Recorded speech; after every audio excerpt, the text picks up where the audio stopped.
Welcome to Mo Mears Show, Mo. Mears. This is it. Last show of the season. Big Super Bowl show. It's so depressing to have it be over already. Yeah, we got some other projects on the horizon, though. I've heard that we have something coming up. We only have the one game to do, the Super Bowl, so let's get into that. But for the first time in Mo and Mears history, we got a commercial break. I'm excited. In a society where news has become depressing, in a world where Octomom and Anthony Weiner's Wiener have taken over headlines, coming February 5th from the creators of The Mo and Mears Show, a news program that will change it all. Stories so compelling you won't be able to turn away. Stories ripped from the headlines. Brought to you by the hottest new star on the planet. Are you f***ing kidding me?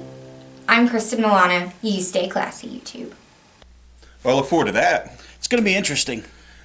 I'm looking more forward to this Sunday, though, because we got San Francisco in a neutral site, favored by 3.5 over Baltimore. My preseason pick to win it all. Very impressive. Even though I haven't picked them in one of the playoff games. No, I did. You picked them against the Broncos. I didn't pick them to beat New England, though. No, this is in the Mercedes-Benz Superdome. I didn't even know that they had a name for the Super Bowl. I thought it was the Superdome. I thought it was the Katrina Superdome. I didn't know they changed it to Mercedes-Benz.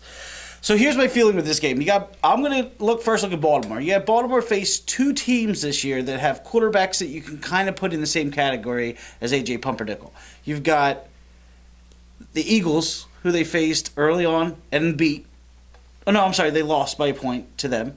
And they faced RG3, who is probably the most similar to Kaepernick, and they lost to them. So I'm not liking them to play a running quarterback in a dome where it's already going to be fast. The field's fast. So I think San Francisco wins the game, not to mention what I just said, but also the favorites have won 7 of the last 8 Super Bowls they've won.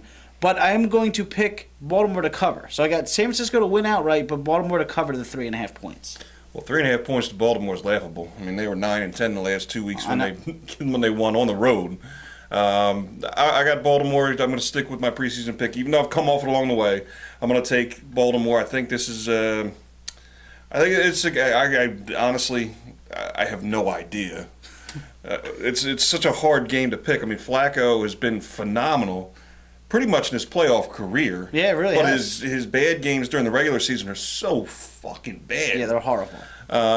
Kaepernick again. It's his 9th start, but you know who else won with the only 2 people played in the Super Bowl with fewer starts? One of them, Jeff Hostetler. Oh, he's got one. Right, he won the Super Bowl, right? Fucking against the Bills. Oh. The first one, wide right.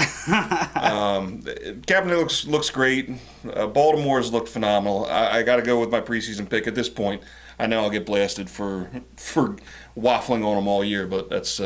If I was going sentimental, I would have picked Baltimore too because Ray Lewis. I mean, it'd be nice to see him win. When I break it down on paper, I don't see how San Francisco doesn't win the game. Right. Flacco's got to play out of his mind. The defense has to play out of their mind. But they've done it the last 2-3 weeks. I mean, Indianapolis was kind of a different story, but I mean, the way they played against Denver, the way they played against, New England was a slaughter. I mean, that's how you finish a game. They didn't allow, any points to New England. The highest scoring team. San Francisco didn't allow any points to Atlanta in the second half either. Right, but you got New England's the highest scoring team in the NFL, and you completely shut them down in the second half. On the defense, it really all season has been weak. They haven't been the Baltimore defense of old. They're playing other. I don't know. I mean, like you said, on paper, to me, San Francisco definitely wins. You think Baltimore definitely wins. Not on paper. I just said on paper, San Francisco looks like they're going to win, but I'm not picking them. Right, but we're both taking Baltimore to cover. Either way, we're both taking that. Yeah, obviously. So that's a wrap for 2012-2013. Thanks to all the viewers. Thanks for all the comments. I hope you follow our new projects that we have coming down the road. Yeah, make sure to subscribe so you keep updating of the projects. You can subscribe right down here. Give us a thumbs up, comment. You can still comment. We'll use the comments week 1 or... Yeah, or maybe we'll do something different with your comments if they're good enough. Bring it this time. Let's go. All right, we'll see you next year. Have a good one.